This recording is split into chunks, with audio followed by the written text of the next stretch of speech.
बिस्मिल्लाहिर्रहमानिर्रहीम। प्यारे बच्चों, अस्सलामु अलैकुम। उम्मीद है कि आप सब खैरियत से होंगे। मैं हूं आपका मुअल्लिम मोहम्मद उसामा अनस।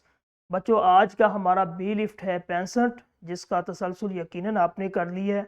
और आज का हमारा काम हासिल ताल्लुम के सुनकर मालूमात अखज़ कर सकें और सवालात के ज़ुबानी जवाबात दे सकें। ठीक है, तो चलते हैं अपने सबक की तरफ। सबसे पहले चूँकि हमने सुनना है, कोई भी चीज़ सुन के फिर हमने जवाब देना है, तो बेहतरीन समात का ज़हनी खाका आपके सामने स्लाइड है, इसको देखें। सबसे पहले आपने मुकम्मल तवज्जो और गौर से सुनना है।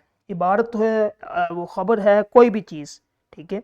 उसके बाद दूसरे नंबर पर जहन में अहम बातों का खाका और तस्वीर बनाएं। जो चीज़ आप सुन रहे हैं अपने जहन के अंदर उसकी तस्वीर बनाते जाएं। तीसरे नंबर पे पूछे गए सवालात का बरजस्ता और दुरुस्त जवाब दें। यानी कि 3 काम है।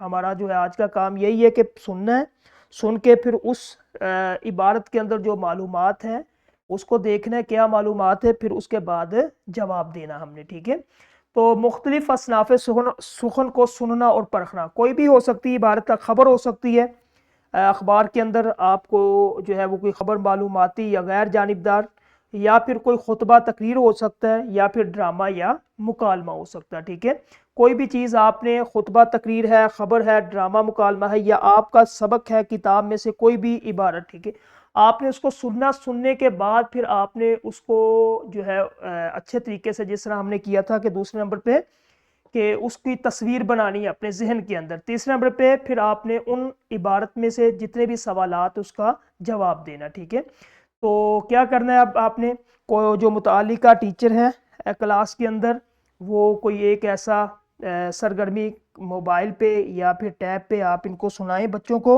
उसके बाद फिर इनसे सवाल करें। ये 3 किस्म के सवाल आपने करने। इस वाक़े का मरकज़ी ख़याल क्या था? ठीक है, पहला सवाल बच्चों से पूछना है कि जो आपने देखा है, सुना है, इसका मरकज़ी ख़याल क्या था? आपके ख़याल में मुकर्रर का लहजा और अंदाज़ कैसा था? दूसरा सवाल। तीसरे नंबर पे, इस गुफ्तगू से हमें क्या अहम सबक मिला? जब 3 सवालों के जवाब बच्चा दे देगा तो समझो हमारा आज का काम मुकम्मल हो गया, बच्चे को समझ आ गई है। ठीक है, उसके बाद असनाफ़ अदब का तकाबली जायज़ा। ये एक दफ़ा देख लें कि अगर ख़बर है तो उसका बुनियादी मकसद इतला फ़राहम करना। ख़ास बात इसके अंदर ये होती है कि ये गैर जानिबदार होती है।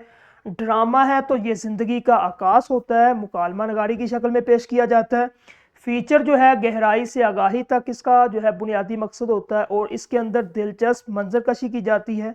ऐलान जो है वो फौरी तवज्जो हासिल करना इसका मकसद होता है, और इसकी ख़ास बात इख्तिसार जामियत होती है। ठीक है, जब आपने ये सरगर्मी मुकम्मल कर ले उसके बाद फ़ौरन आपने तदरीसी जांच की तरफ आना है। ठीक है, तदरीसी जांच में जो सवालात है इसको देखें, इसको आपने हल करना है। करने के बाद फिर आपने जो घर का काम है वो करें। तो हमारा आज का लेक्चर जो है इसी तरह ख़त्म हुआ। कल इंशाल्लाह एक नए लेक्चर के साथ मिलेंगे। अस्सलामु अलैकुम।